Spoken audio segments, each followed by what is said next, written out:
Começamos o programa de hoje com uma pergunta. Quem é o William?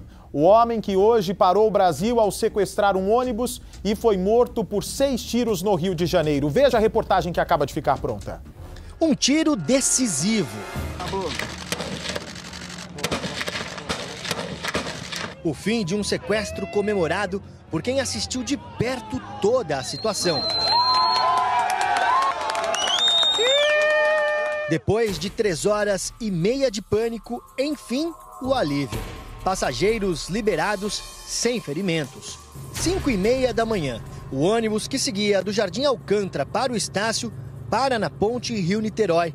Dali em diante, o medo tomou conta dos passageiros. Por volta das 6 da manhã, o local já estava cercado por policiais. Do alto, um helicóptero dava apoio. Do mar, a Capitania dos Portos estava em alerta. Para todos os lados, bombeiros, polícias e atiradores de elite. O sequestrador chegou a sair do ônibus e libertou algumas vítimas, todas levadas para esta ambulância. Uma delas tinha a expressão de tensão no rosto ao ser liberada e pouco depois desmaiou. A polícia colocou uma caixa de alimentos na porta do ônibus.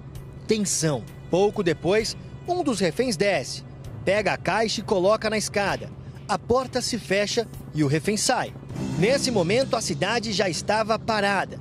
Ninguém conseguia chegar a Niterói pela ponte. O município da região metropolitana também sofria com engarrafamentos. Foram registrados 70 quilômetros de congestionamento em toda a cidade. As barcas, melhor opção para quem tinha que ir ao trabalho, ficaram lotadas. A Polícia Rodoviária Federal realizou mais um bloqueio logo no início da subida da ponte. Por isso, o congestionamento para quem seguia, sentido Niterói, está caótico. Dá só uma olhada, todo mundo parado, não há previsão para a liberação desta via, nem da quem segue para o Rio de Janeiro, principalmente daquela via. Afinal de contas, o ônibus permanece no local. Há pouco tempo, essa via estava funcionando, mas por uma questão de precaução, para aguardar a segurança das pessoas que passam por aqui, os policiais rodoviários federais também decidiram fazer este bloqueio. Nas redes sociais, fotos de dentro do ônibus começaram a circular. Conversas também foram divulgadas. Nelas, passageiros indicavam que o homem estava encapuzado, usava uma faca e tinha espalhado combustível pelo ônibus. Pouco depois das 9 da manhã, o homem sai do ônibus e parece que vai se entregar.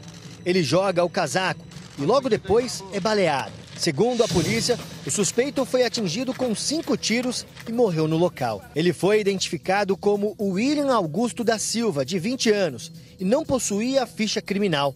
Mais cedo, os pais dele o reconheceram pela televisão e foram até a delegacia de Alcântara pedir ajuda. Pouco depois, o governador Wilson Witzel chegou de helicóptero na ponte e parabenizou os policiais.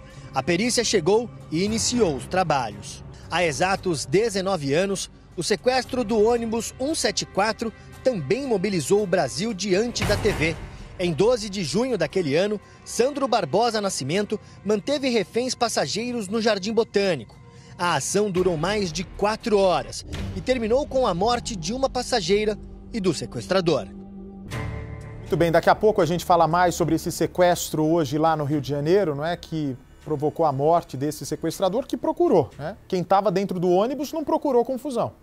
Esse rapaz, sim, quando entrou no ônibus, sabia ali que de duas uma, ou ia preso ou seria morto, né? Não havia dúvida sobre isso.